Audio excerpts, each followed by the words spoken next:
5, 3, 1. Good evening, everyone, and welcome to Turning Points. It's going to be a special evening, even though it's going to be a very, very different evening. Because as you know, we've all gotten together in the past, gathering in Boston, having a party and gathering together to support Mspcc in a fun and light environment. Although it's different today, it's still significant today. Because although we're virtual, the mission that Mspcc champions is as important as ever.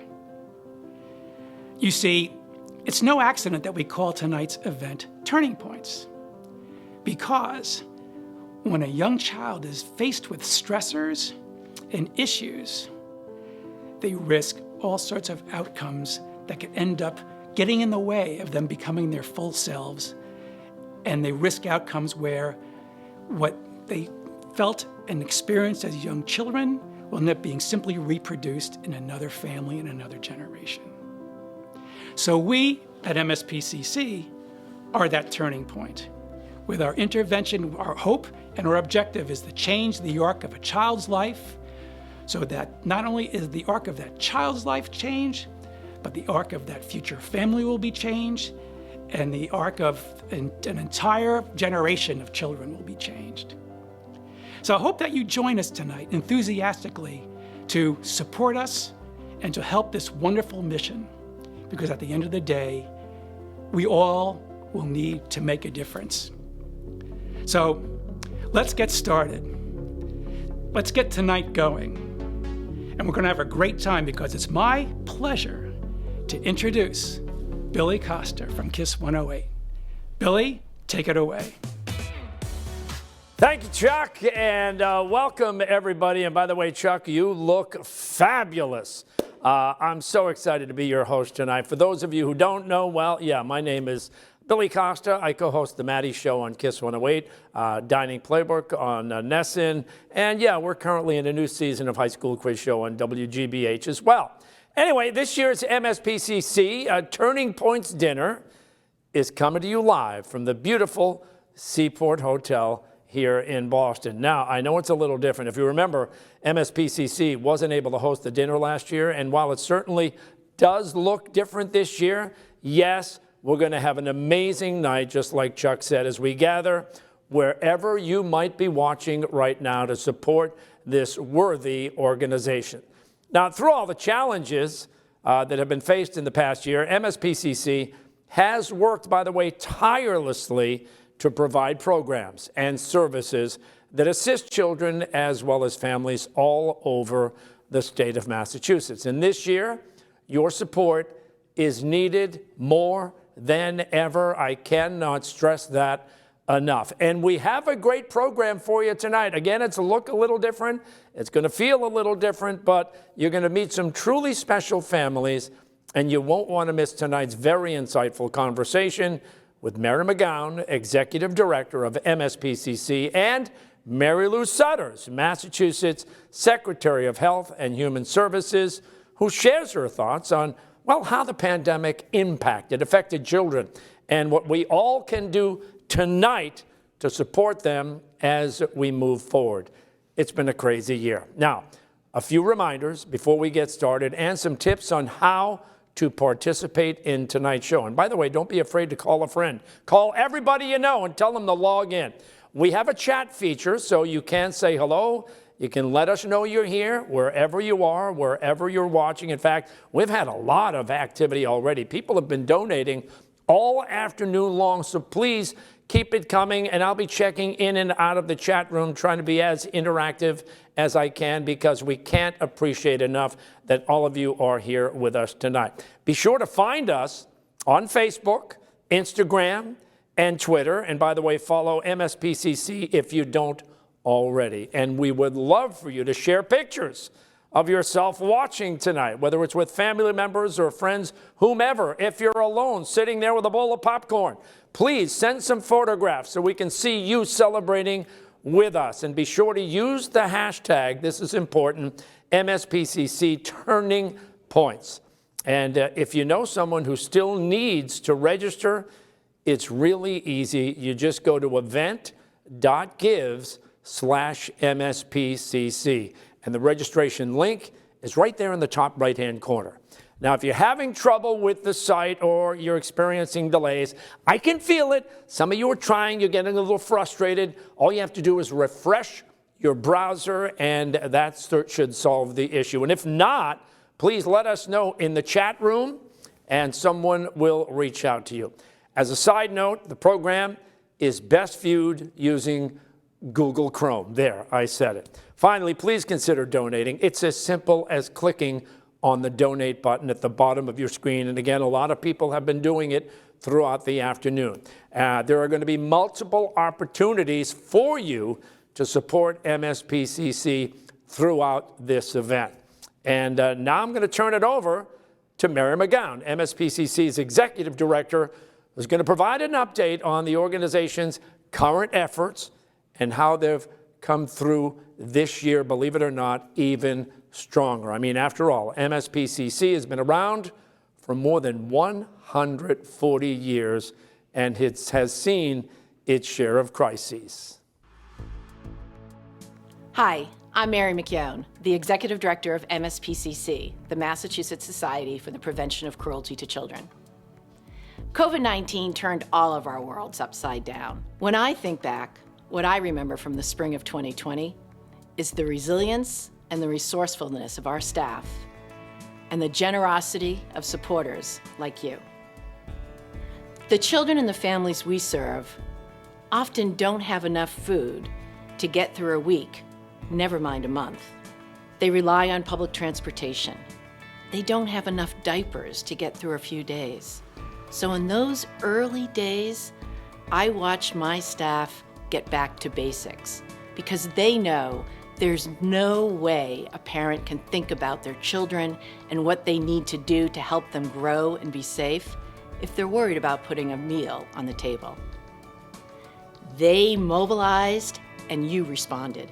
Generous supporters helped us get diapers, baby wipes, gift cards for groceries, all in the name of doing what it takes to keep kids safe and healthy. And that's where history repeats itself. MSPCC is more than 140 years old. We've seen crises. We were there for the 1918 pandemic. We've seen wars, we've seen terrorist attacks, depressions, recessions. And through each of them, our question is the same. What impact does this have on kids and families? This go around, we looked hard and reached out to people and asked, will you help us? And we are so grateful you did. From there, our home visitors continued to reach out to young parents to make sure that they were able to care for their children. Our clinicians found new ways to help children cope with trauma. And our foster families, who are always opening up loving homes, stepped in and became teachers. They became entertainment coordinators. They helped facilitate visits with birth families so that their children knew that mom and dad were safe, even if they couldn't see them for a few months. Doing whatever it takes. MSPCC has been doing it for 140 years. We know children grow up best in families, birth families, foster families, adoptive families. They reach out to us, and we couldn't do it without your support.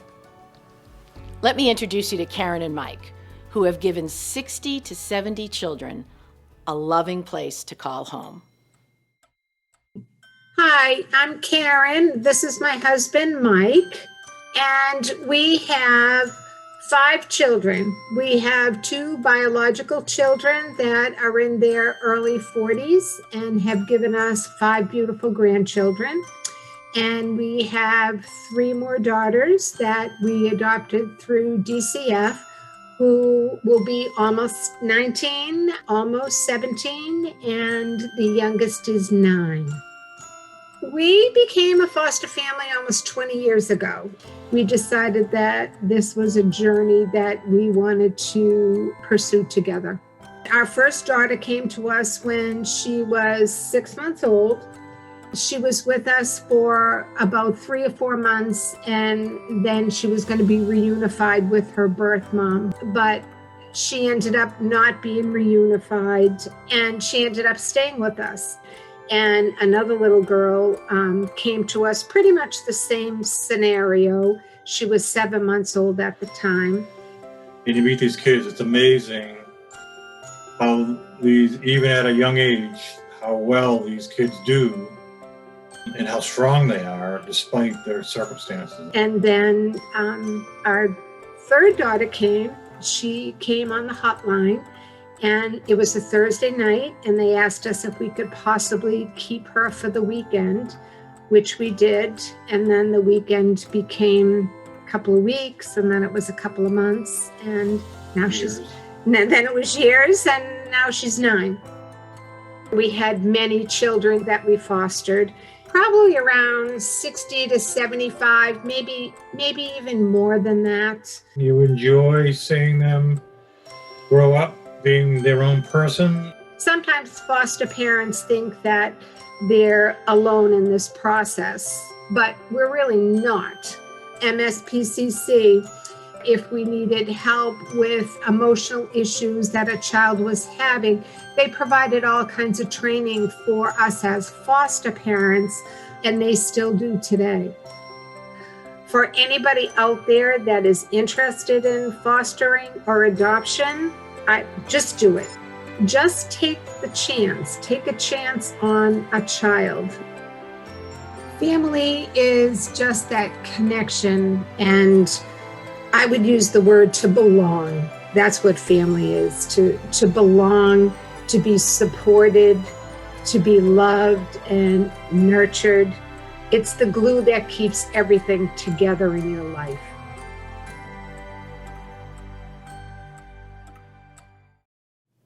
The best thing about my job at Mspcc is meeting foster parents like Karen and Mike. They open their homes every single day to make sure children feel loved, valued, and cared for. Among the things I'm most proud of Mspcc is our skill and ability to take what we see going on in the field, what's happening with families, and turn that into action. Foster families tell me how rewarding being a foster parent is.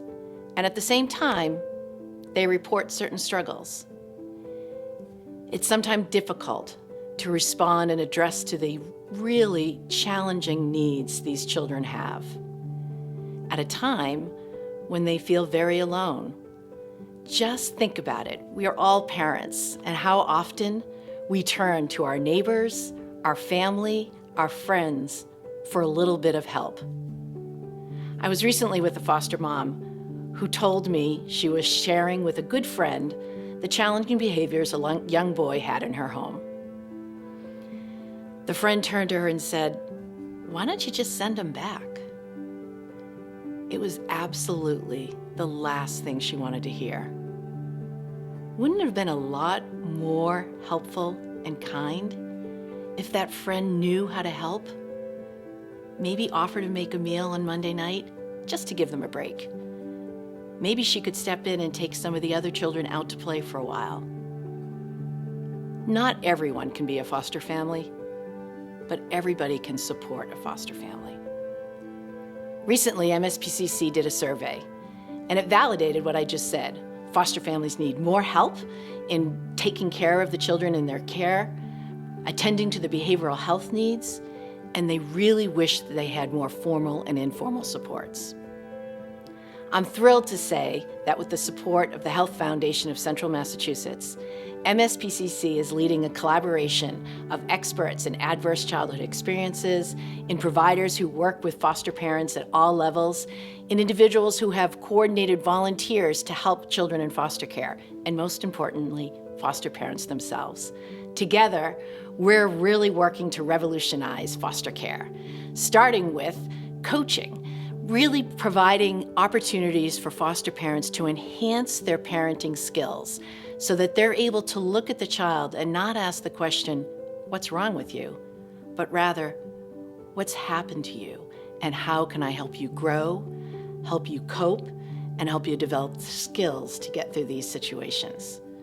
And then we plan to engage and mobilize volunteers throughout the community who are there to step in and help foster parents, to provide real, meaningful support.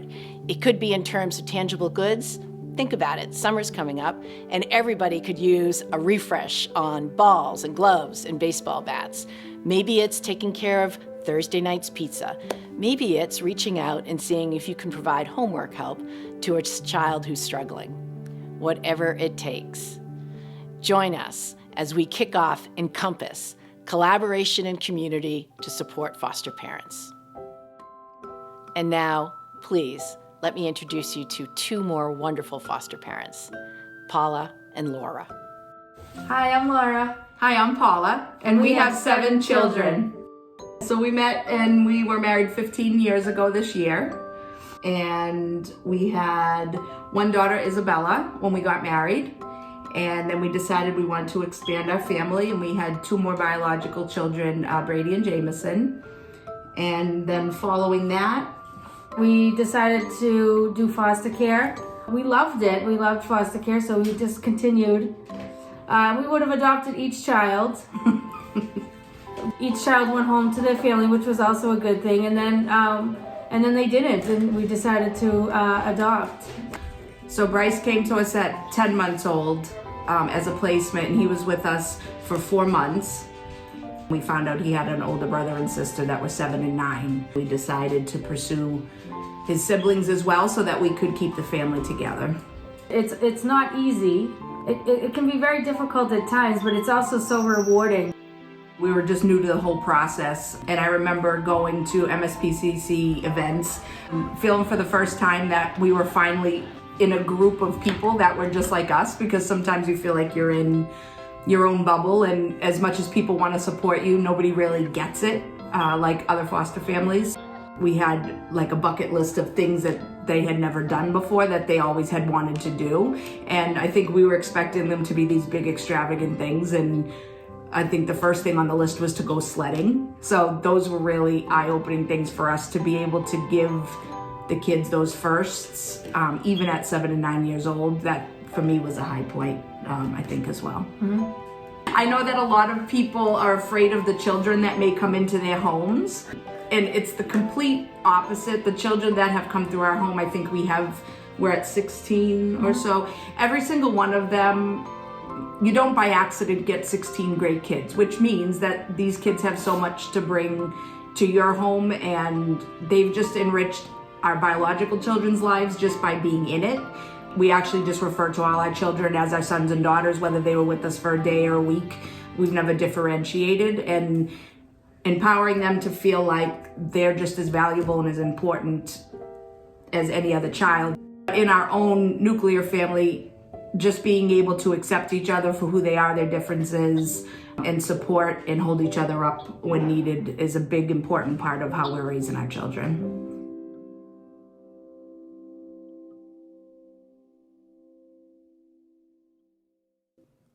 Thank you, Karen. Thank you, Mike, Paula, and Laura for sharing your stories. I thought that was hilarious.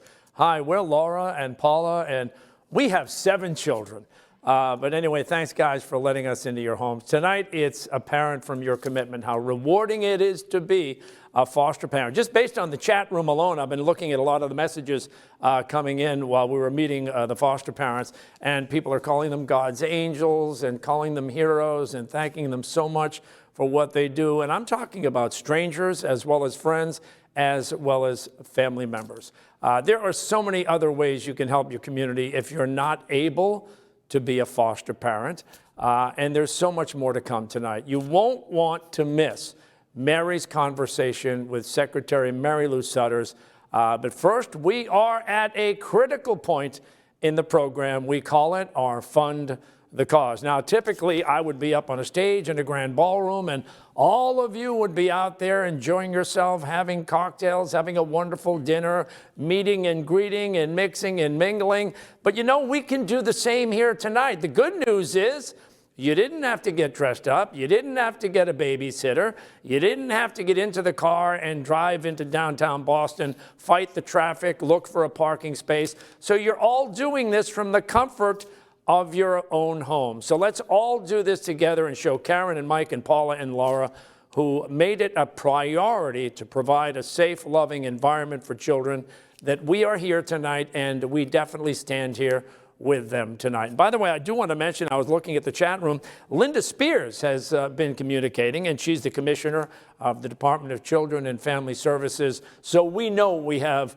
a good program going on here tonight, okay, because the bigwigs are watching. And at this point, speaking of bigwigs, Mary McGowan, who's here tonight, is going to join me and help raise awareness and the critical money, the funds for Mspcc. And we want to ensure everyone that Mary and I are standing 6 feet apart, right, Mary? Yep. We're doing the right thing, COVID protocols, so to speak. Even the folks behind the scenes, clap your hands, make some noise so they know you're here. Everybody is socially distanced. Everybody is following COVID protocol, which is what we should be doing. Mary, I don't know where to begin. First of all, on the chat room so far, people have been singing your praises. Thank you for the work you're doing. Thanking your staff that's been working so hard. On a good year, your work is challenging and it's sometimes impossible. I can't imagine combining that with a global epidemic of virus. What have been the major challenges this past year? Well, Billy, you're absolutely right.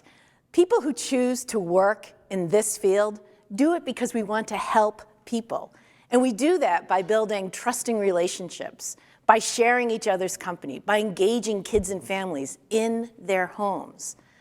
The pandemic and the shutdown, it shook our world to the core.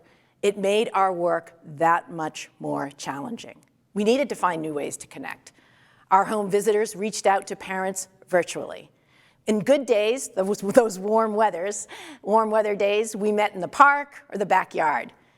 And for children in foster care, they visited with their parents over Zoom while they read them a good night story.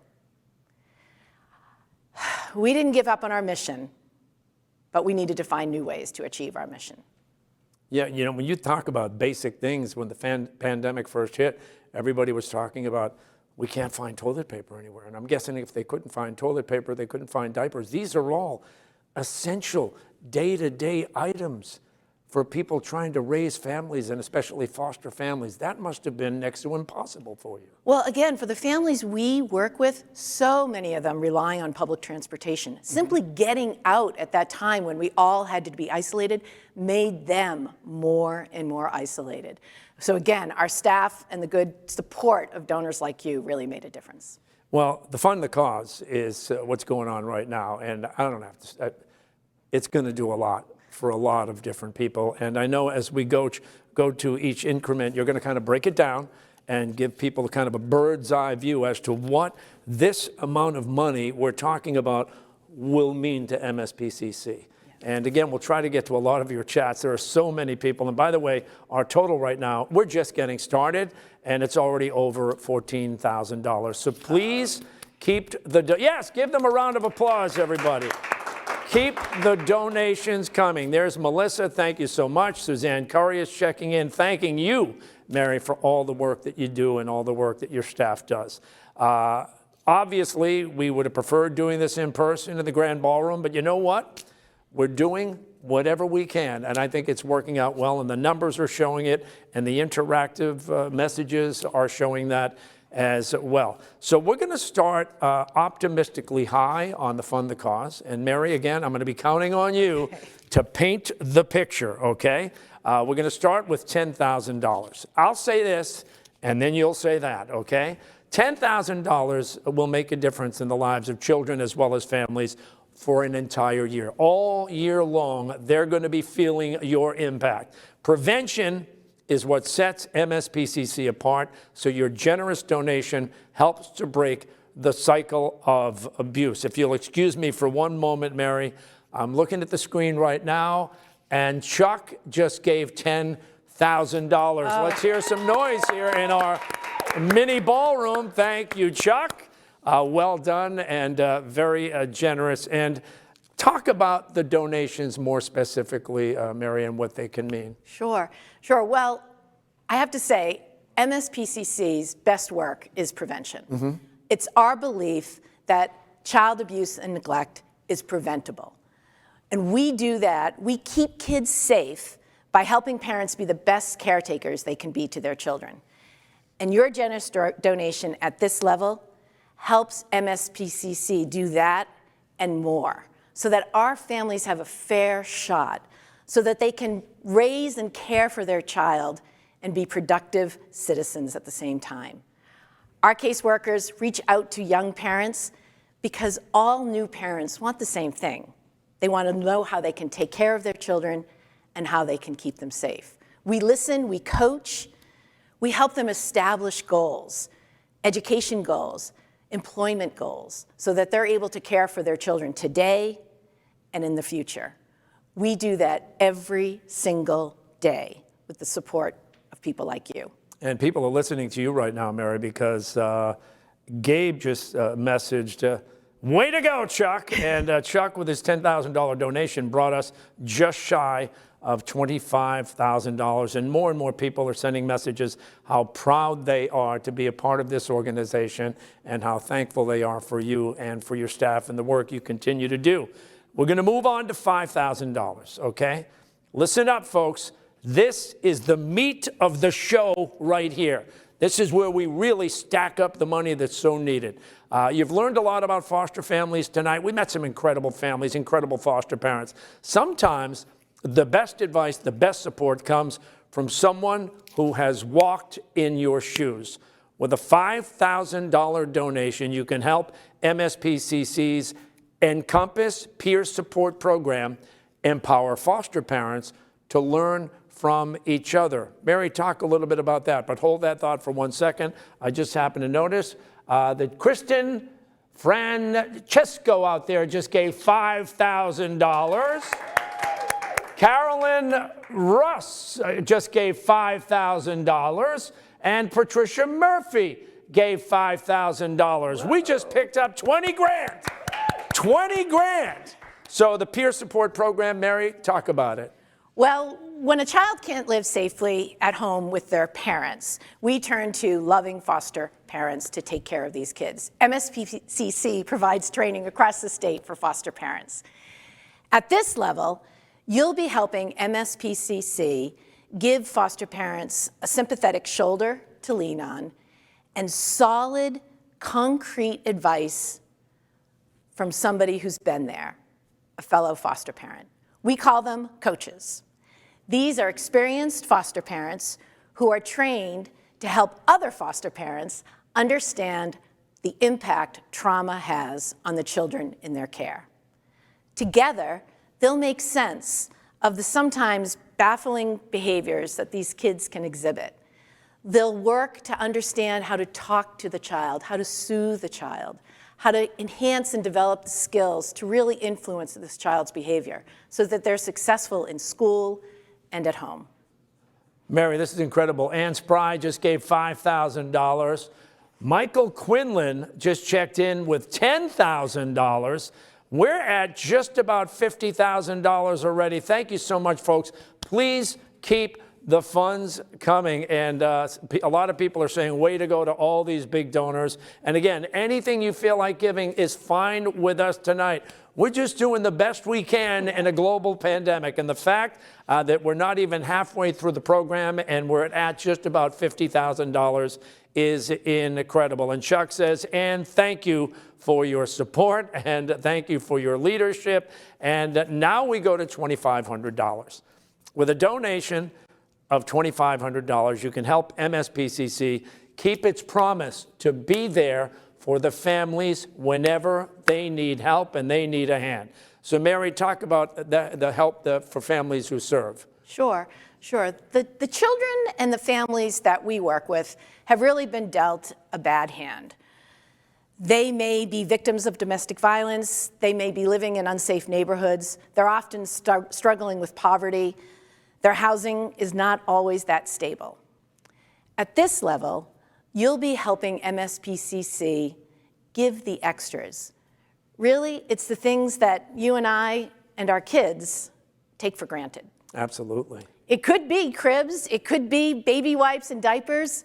It also could be giving a child the first chance to enjoy a summer camp. Yes. Maybe it's helping a foster youth prepare for college, an afternoon in an amusement park, a membership to the Y. Whatever it takes to enrich and enhance the lives of the kids and families we serve.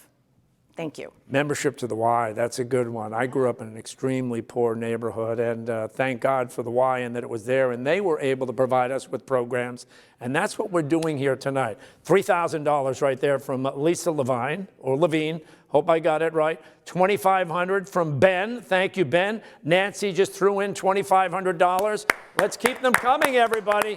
Keep it coming. We're almost at $58,000 right now, and now we're going to change the levels. We're going to go to $1,000. And here's what we're talking about. A big part of MSPCC's new Encompass program is, well, enlisting, and I love this one, enlisting the help of neighbors and making community connections. So your donation right now, $1,000, will help MSPCC match foster parents with community volunteers to ensure that foster families do have everything they need so they can make a difference in a child's life.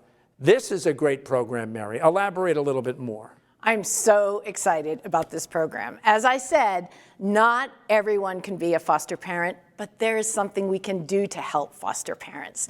Think about it. It could be a meal on Monday night. It could be arranging for groceries. It might be, well, maybe you have a really special skill that you can share with a family. Do you know a different language? Are you a baker? Can you cook? Maybe it's yoga. And if you're good at math, you may turn into the homework buddy. It really is about supporting and wrapping ourselves around foster parents. We want to make sure that those families that step up have the support of the entire community. And by supporting us at this level, you'll help us match foster parents with identify what they need with volunteers in the community who have the skills and the time to help them. And we go back to the tote board. That's so old school. $5,000 just came in. There's Michael Stutfin with $1,000. Tim Grady with $1,000. Gary O'Neill just donated $1,000. And again, I don't see the name on the $5,000 on my chat room right now, but I do want to thank them. Is it Katie or Kitty? Kitty Father. Kitty. Father. Father. Kitty Father, we love you. Thank you for the $5,000. And let's keep it going. By the way, as we reduce increments, that doesn't mean that you have to stop giving $5,000 or $10,000 or $2,500 or $1,000. Okay, let's work together, okay? Again, you are the grand ballroom out there, okay? And next year, you will be the grand ballroom again. And we'll do it all in person. But right now, we go to $500. MSPCC's highly trained clinical staff work with children impacted by domestic as well as community violence. So your donation, get this, of just $500 can provide cutting-edge, specialized, trauma-focused training for staff so they can better assist the children MSPCC serves. Mary, let's talk about the trauma trainings. Sure. Well, to be able to help a child heal from trauma, staff need to be best prepared, and the only way to do that is to provide ongoing training. And at this level, you'll help us do that. We know that early adverse events really seriously impact a child's brain and are also associated with an avalanche of really poor health outcomes for people throughout their lifetime. Making sure that our staff are well trained in trauma-informed care will really help us mitigate the risk and improve the health outcomes for kids. You know, Mary, I said it and people are listening. I said, just because we go down in increments doesn't mean you have to stop giving larger amounts. So we want to thank Kevin Smithson for $1,000. Want to thank Suzanne Reno for $1,000. I've got $500 from Alexander Senator. Oh, is that Chuck's family. It is. And family affair. I've got $500 from Lauren Mazzoni. Thank you so much. $200 there, 25s, 50s, everything's coming in. Keep the money coming. Another couple more $5,000 donations would be awesome. There's another 1,000. Boom, that just happened. Stuart Rose, thank you for $1,000. And now we move on to our second to last level, okay? $1,000 just came in. Due to circumstances beyond their control, close to 35,000 grandparents are raising their children's children. This is the way it is right now. A donation of $250 will help Mspcc support these grandparents as they once again, they didn't see it coming, but they once again face the challenge of being parents. So, Mary, the challenges for the grandparents, give us some of them. Well, first of all, it really is the impact of drug addiction playing out on our kids and families.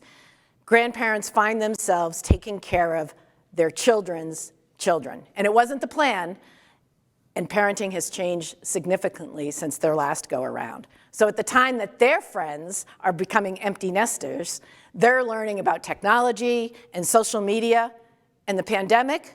Well, they were also in charge of the academic and social well-being of the children in their care. Of course, this is exactly what these children need. They need to be with loving grandparents, people who know them, people who care for them, people who know their family history. It's exactly where they need to be as their own lives are unraveling. Giving at this level will help Mspcc boost the support and services available to grandparents. We'll be able to connect them to community resources as well as other grandparents. We'll help them understand the behavioral health issues that their grandchildren may be facing. And we'll also help them learn to help their grandchildren cope in school and at home. Yeah, you know, Mary, we haven't even talked about at-home learning and the challenges that has unexpectedly posed for a lot of parents and, as you say, grandparents. Oh, absolutely. And starting with the technology. Not everybody had Chromebooks and laptops last spring. So really getting out there and making sure that people had the equipment so that there wasn't significant lost learning. And then we had to deal with broadband, and it was really a challenge. And you learn at times like that not everybody is starting at the same level playing field. Imagine the stress of families, especially foster families, who A, find out that they're now teaching from home, right? And B, find out they don't have the technology available to teach at home. And C, they come to realize they don't know how to work the technology. Yeah.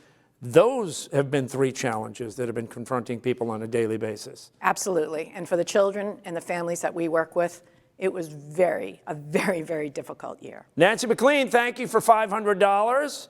Taylor Beck, thank you for $250. And Sarah Byers just wrote in, my friend is being raised by her grandparents while also playing mom for her 3 younger brothers. This is exactly what you're talking about, right, Mary? Absolutely. And that's just it. We all know someone. I think that's one of the reasons I'm so excited about our program Encompass, because the more we understand that the people that need our help are not those people or those people in another town. It's people that we know, it's our friends, it's our neighbors. We all have a responsibility to help each other and help these kids. Yeah, it's kind of like old school too, and it's kind of nice in a way that it's bringing neighborhoods and communities and neighbors that you otherwise haven't talked to for a while. Everybody's kind of chipping in when they feel they can. And, okay, good. $150, Corey Fitzgerald, thank you very much. We're just about at $73,000. We got to keep it moving, okay? Because we're at the final level right now, and it's just $100. And I know if I were in the ballroom right now and these were normal circumstances and everybody was sitting around with flowers and drinks and cocktails and mixing and mingling, I'd say, wouldn't it be great if everyone in the room, or even half the people in the room, donated just $100? What a difference that would make. So for everybody watching, and don't be afraid to call a friend, call a family member, some other part of the country, tell them this is what's going on, give a quick $100. Imagine if we could just stack up so many $100 donations. That would make a big difference, right? Absolutely. Any donation makes a real difference, and we are so appreciative. And keep in mind, for a lot of children in foster care, simply enjoying time with their foster family means a great deal. We heard from Paula and Laura, 7 kids, talk about their kids' bucket list. That's got to be hard during a pandemic, and how they wanted to go sledding, something most of us wouldn't even think is a big deal, now suddenly is a huge deal. It's to a foster child a special time with the family. And again, a $100 donation can treat a foster family to a fun outing. Maybe it's a movie night, a pizza party, even something more simple. All right, this is your last opportunity to give, so let's treat as many foster families as we can tonight. Why? Because they deserve it. Right, Mary? Absolutely. Absolutely. I want to thank everyone that is donating and has donated and will keep on donating, fingers crossed.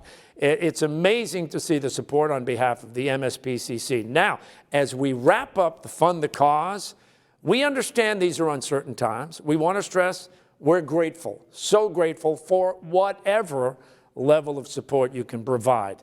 And if you have a specific dollar amount in mind, anonymous works too. You have a specific amount in mind, well, you can hit the donate button and type in whatever amount you are comfortable with. Mspcc is grateful for each and every donation, each and every dollar, regardless of the level. So again, thanks to everybody who has donated. Please keep the donations coming.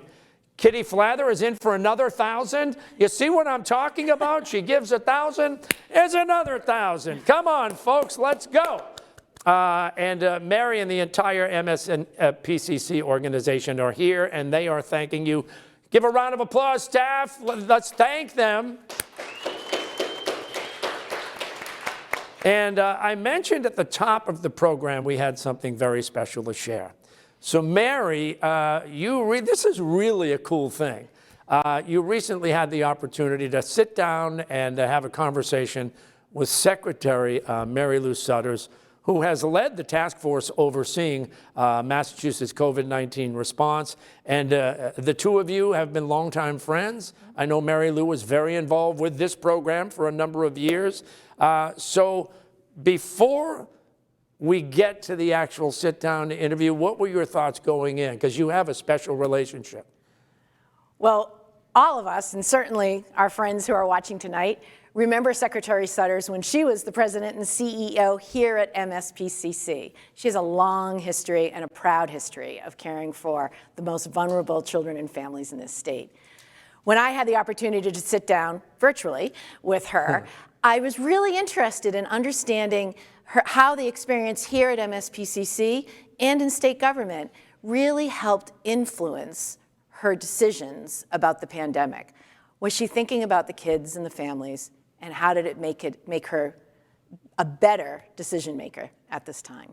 So, ladies and gentlemen, Mary sits down with Mary Lou Sudders, Massachusetts Secretary of Health and Human Services. Take a look. Hello, Secretary Sudders. It's good to see you. It's nice to be with you always. I'm just sorry that it's virtual and not in one another's presence. Soon, we're looking forward to that. Well, today I want to talk a little bit about what you've been through during the course of the last year. I'm certain that your perspective and your insights on what all of us have lived are really unique to the vantage point that you've had. You know, when did you realize everything was about to change?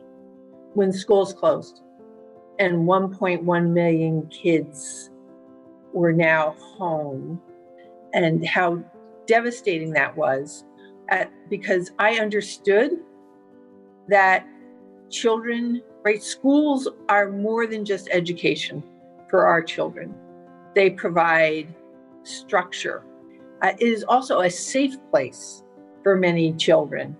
And it is a place where schools are often, right, our eyes and ears on kids who may start to experience troubles, both from neglect or abuse, right? But it's an important lens for us as social workers. What in your background, both professionally and personally, prepared you for it? I felt the pain, honestly, of every decision we made to shut something down, what the consequence was, not just on our economy, which has been devastating, but on the lives of families and children. A year ago, March, life stopped as we knew it. It was in those early days in March that as we started to see numbers tick up, we started to watch what was happening globally. We were trying to determine what we needed to do in Massachusetts with Governor Baker's leadership. He and I had a conversation about my sort of stepping up and over, if you would, to really advise him on the COVID response. Because unlike a natural disaster, right, this is a healthcare disaster. It was really trying to define a healthcare and human services response to a pandemic that I think none of us really realized we would still be in a state of emergency a year later. And I think that's the lens I brought. I brought the healthcare experience as secretary, but also remembering of the human cost of this pandemic, and our responses had to evolve as the nature of this pandemic has evolved. And I think as a social worker, we're used to evolving circumstances and taking in very many different perspectives. And there was not one linear path to manage this pandemic. I was not going to forget the needs of human services workers, of congregate care programs that can't close, of residential schools for kids, with special needs. So I tried to take a holistic view. I'm sure there's many out there will tell me what all the shortcomings were of that time, but really did try to keep kids and families and our economy at the heart of every decision we were making. What goes through your mind that we need to do to support the children and I guess the adults who also care for them? We know the younger the child, right, the more dependent they are upon adults. When a family's in crisis, the child's in crisis. So adults, how do you speak about the pandemic to your children? What are the words you use that they can incorporate? Not minimizing it, however, right? You can't dismiss this past year. And I think all of us are going to get used to wearing face coverings for quite a while. And, kids are pretty resilient that way. I think for kids who come, with histories of abuse and neglect or the kids who sit quietly in the class, we're going to have to draw them out, right? We're going to have to validate what they're feeling. And I think it's going to take time. I mean, for a lot of these kids, they've lost almost a year in learning. What have you learned from this experience? And when you look back on the last 12 months, what are you most proud of? I'll tell you what I'm grateful for is I'm grateful for my family.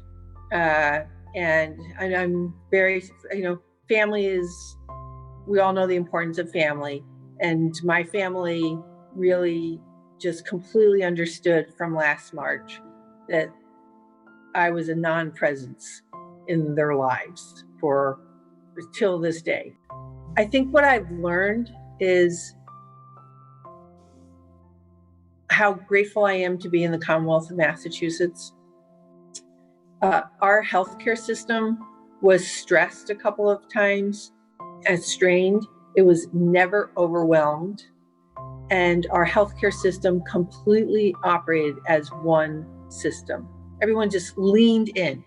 Whatever it is it takes to get it done, right? People just, what can I do to help?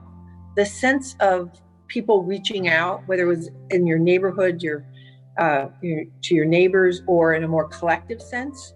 We've been honest. We've tried some things that worked. Some other things that, you say, okay, well, that didn't really work. And you just move on in that can-do attitude and spirit, I think is, if I'm proud of anything, it's that we will prevail. What are you most looking forward to once it's safe to leave our COVID pods? I miss being with people, to just have those conversations, the informal conversations, and never having to use the word Zoom again. But to you and my friends at Mspcc, I'm just grateful for what you do each and every day to support the needs of children and families, and really focusing on protecting kids and supporting families. So From my heart to yours, and to you through the board and all the staff, thank you for what you do.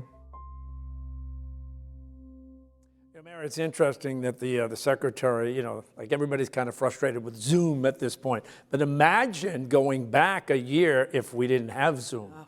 What would we have done? I know there are other platforms, but everybody's been Zoom crazy. And I couldn't help but notice her talking about the earliest months of the pandemic. And I can't even imagine for you people, you start getting word of schools shutting down. Where are the kids going to go? And I remember a big factor was a lot of kids depend on schools for meals. Absolutely. So if they're not going to school, where are they getting their food? And I think another one of those words that was born of the pandemic was pivot and pivoting. And everybody in every walk of life during the course of this incredible pandemic has had to pivot, whether you're an individual, a family, a company, a corporation, everybody had to pivot. It's wild. But what were the surprises you walked away from with this interview with the secretary? Well, I think I had two things that I'll remember. One is actually on the Zoom. I think it's kind of funny that she shares our collective frustration of just being Zoomed out.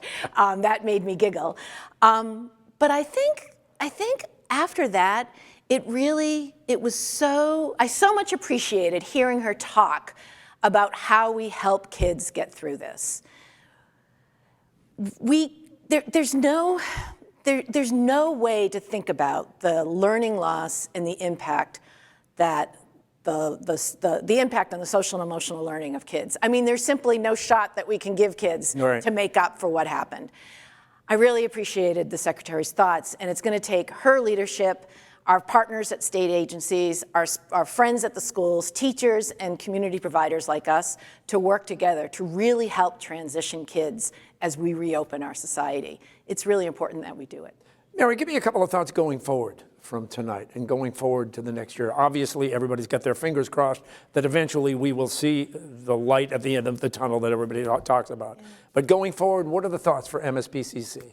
So I think it's interesting. As much as we talk about being Zoomed out, there are things that we've learned over the course of last year that we won't soon be getting rid of. I wouldn't do everything virtually, but touching base with families virtually works. You can see a family a couple of times a week virtually. That's really good. Our ability to pull people together on Zoom, again, I'm really eager to see folks, but it's easier if you're a foster parent to get together with a group of foster parents on Zoom at 7 p.m. rather than have to get dressed and get out of your house. And when you think of it, even doctors have been able to see patients virtually on Zoom. They don't have to go into the office. And I think I agree with you. A lot of that stuff is definitely going to stick around. And we not only discovered it, I think we're going to hold on to it. Kitty Flather just gave another $10,000. Oh round of applause. Kitty. Kitty, wow. Wow, which brings us to almost $87,000. And we don't have to be done because Melissa Anderson just donated another $100. Ann Duffy, $100. Jane Gibbons, thank you for your generous donation. And it's been great to see people interacting with this program too, because what it says is they want this program, they're interested in what's being said, and they want to make a difference. So the good news is I think everybody who's watched or participated tonight will, in fact, make a difference. Yes. Great job, Mary. Well, thank you, and thank you. There's been a lot of really kind words said about me tonight, but I do want to take a moment to remind people that there are folks every single day out there doing really important work with kids and families, and we couldn't do it without them. So I will take your praise, but I want you to know I do it on behalf of all of them. Thank you. And by the way, the conversation that we saw with Mary and the secretary, we only saw a portion of the conversation. If you want to see the full interview, you can. You can view it on MSPCC's website at mspcc.org/TP2021. And the donations are still coming in. I do want to remind everybody, though, make sure you cash out. All right? That's the important thing. The donation is great. Thank you so much. but you still have to cash out, okay? So make sure you do that. Mary, what a pleasure. Oh, Billy, thank you. Thank It's you been so much. wonderful. This is the closest I've gotten to somebody in quite some time. Well, I'm flattered. Yes. And let's hope a year from now that we'll be standing on a grand stage in a giant ballroom and everybody is having a wonderful time. And it's great to see donations are still coming in. Please keep them coming. And we've heard some inspiring stories. We thank all of our foster parents for sharing their families and for sharing their stories. And through your generosity, everybody, Mspcc will continue their important work on behalf of the children and the families here in Massachusetts. And a reminder, learn how you can make a difference in the life of a foster family. It's probably a lot easier than you think. And again, just go to mspcc.org/Encompass. We talked about the Encompass program earlier. Thank you for joining us. Good night, everybody. Please stay safe, stay healthy, and next year, we're all going to shake hands and hug and have a great time. Thanks, everybody. Good night. Family is Love. Love, first of all, makes family. Trust. I can't remember what it was like not having kids. You embrace each person's difference, you embrace their flaws, and you love them as best you can. That's what family is. I think family for me is like one of the biggest values and one of the biggest things that I have in my life. And help one other little person. And if that's all we can do, that's huge. That's a whole child. And every time that we're able to add a foster child or somebody into our family, it's a great event for us, and the kids get a lot out of it too. My mom and dad keep me safe. I love my family. Well, I think family extends more than just the people in this room. It extends to all the foster kids that we had. We're always very excited to take in a child and to love them. How about love? Love, caring for each other, being there for each other.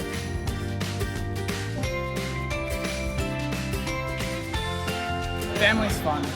Family is amazing. Family is something that you love. Family is chaos and still loving each other through it all. Absolutely.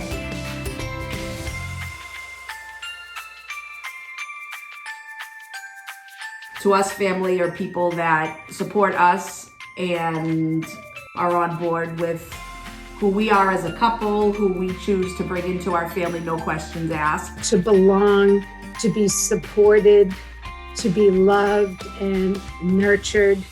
It's the glue that keeps everything together in your life.